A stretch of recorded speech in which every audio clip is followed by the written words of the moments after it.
We're live in Ukraine as Russian forces make modest gains in the east in some of the most intense fighting of the war.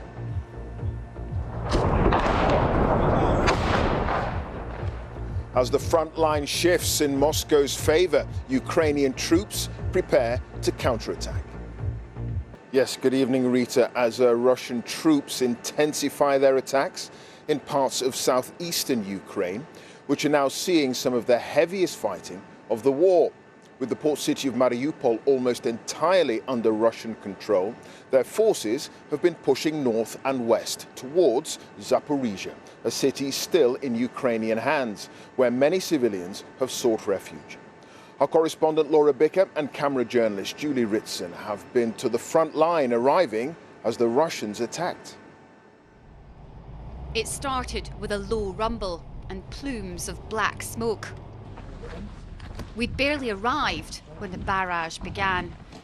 This small factory took the first hit, but the Russians weren't done.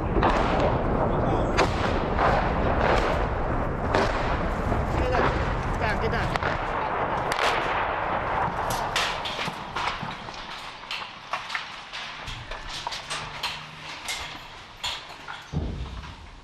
The thundering of shells is a new deadly dawn chorus for this once sleepy hamlet. The children have mostly fled to safety. Others, although shaken, are determined to hold on to what they know, even while their neighbour's house is burning. I saw some smoke and decided to have a look.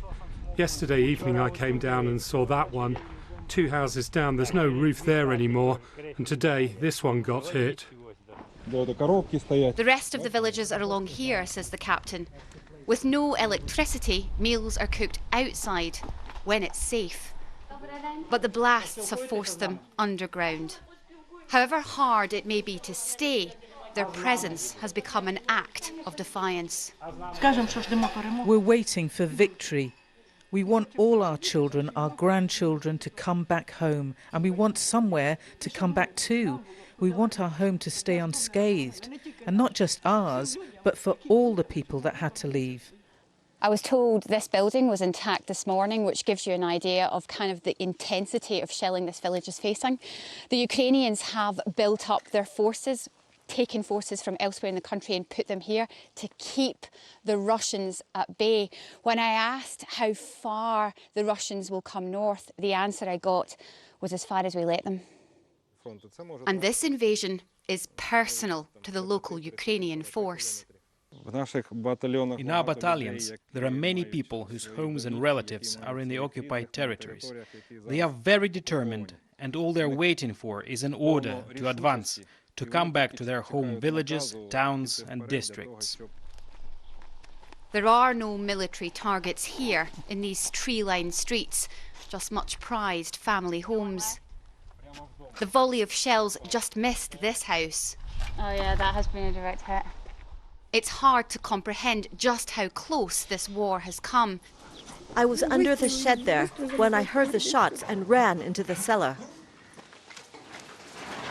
Even as thoughts of a clear-up begin, the bombardment continues, shattering lives, one barrage at a time. Laura Bicker, BBC News, near Zaporizhia. The very latest from our team right on the front line there. Well, as you've just been seeing, Russian forces are pushing up and out of the Mariupol area, but what's happening inside the city itself? All eyes have been on the Azovstal steelworks, where the last remaining Ukrainian fighters in Mariupol have been holed up for weeks.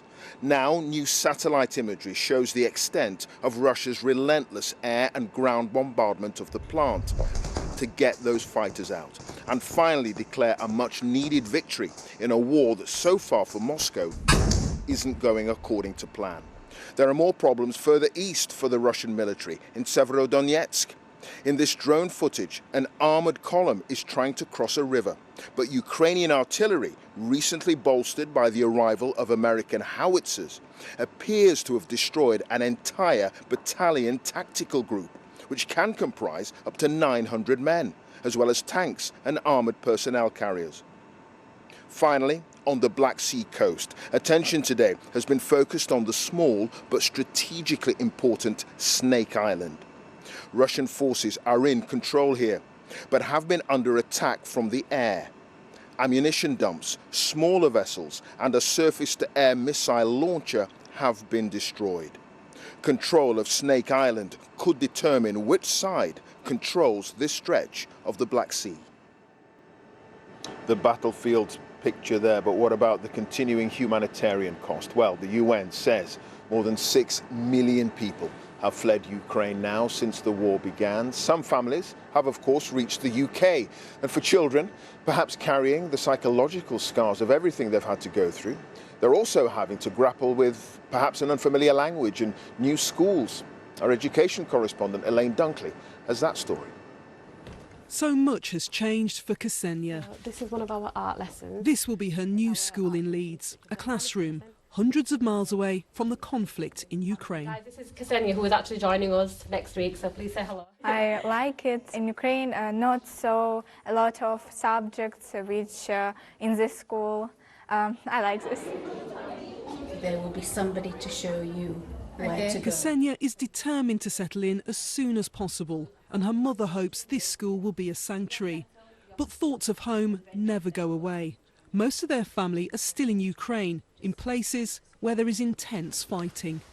In the morning, when bombs start exploding, you are woken by explosions. And of course, your first thought is about the security of our children. The fear is impossible to explain in words when you are in a state of shock. John Smeaton Academy are preparing to welcome more children from Ukraine this term. And they currently have 21 pupils who have recently arrived from Afghanistan. You feel safer here. When you actually find friends, it's way easier. Your English develops by itself when you talk with your friends.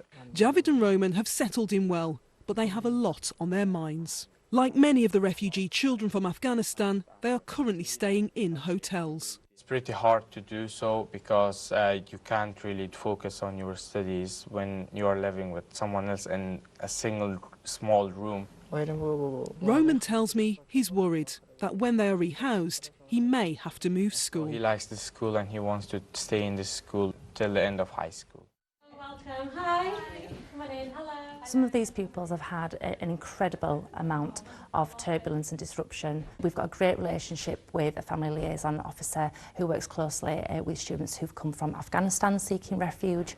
It allows the orientation to and from school to be really well established, easy access to translation, and something like that for Ukrainian families coming over to the UK would be incredibly helpful for us.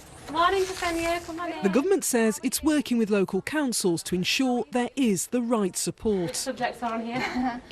English. English, yes. Well done. There will be challenges, but here there is hope and the chance for a new beginning.